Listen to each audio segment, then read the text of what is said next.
day and the very same way. Literally, it's just this. It works more consistently than the distribution days, which I use. Again, the distribution days are helpful in addition to the qualitative clues, whereas follow-through days are still work as well as they always did and has always been. What do the leaders look like?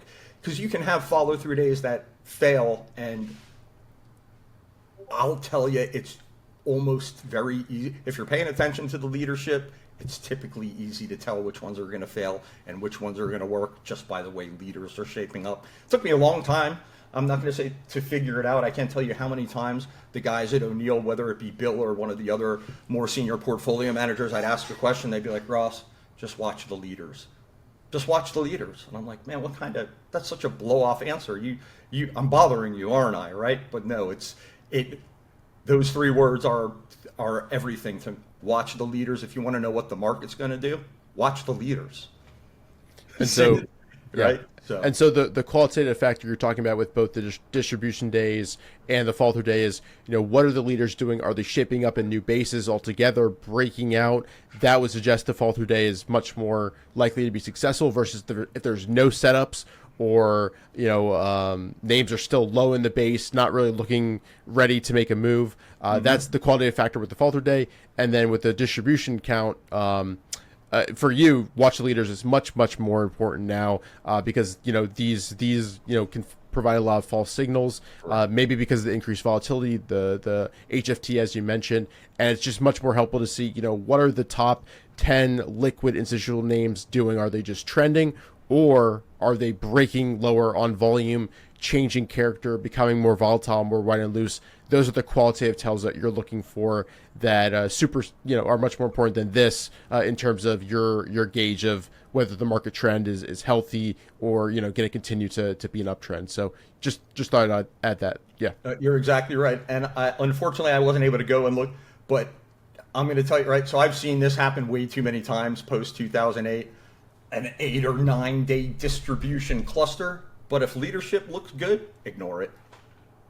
Right? So it's certainly no short-term timing tool. However, if I start to see a lot of distribution days clustering up, I'm going to look at leaders and I'm going to go, well, are we closer to the beginning of a market in early stage basis, or are we looking at a bunch of stocks that are, stage 3, stage 4 that have all moved 100% plus and are getting tired, that, are some of them starting to break, show signs of exhaustion, climax tops, that sort of thing? That is when I'd get concerned. But for example, if I'm like that, you see software stocks break, but the crypto related stocks and semiconductors pick up.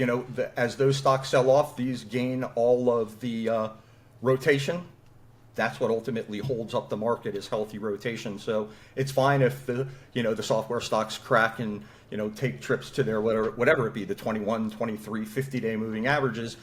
They're allowed to do that. The key is rotation into other healthy sectors ultimately holds up the market, and that's the hot deck, right? That's what I always want to see as it's breaking. Not so much is there something wrong with these stocks? I don't care if they're correcting after a big run from an early stage base. The more important thing is, are there groups of traditional stocks setting up that I can now move into that I would say can maintain the uptrend? Right. The answer is yes. I don't care how many distribution days there are. Great. Yeah, I think we can leave it at that. Perfect. And so finally, this is the last section. It's funny, I've sat in a ton of meetings with Bill O'Neill, portfolio and manager meetings especially, and we went through this technique in detail, right? So mind you, this has nothing to do with counting distribution days on the indexes.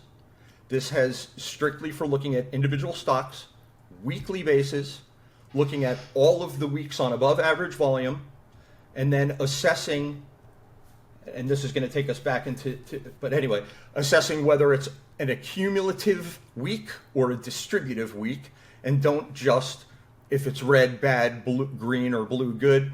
You have to look at what was the volume, what was the closing range, and interpret it that way. And what you're looking for is more accumulation weeks than distribution weeks. If it's a tie or less, find something new or wait for more accumulation to appear, right? So I always do this. I want to make sure that this is on my side. If I'm, if for some reason I think everything looks perfect and I'm looking at,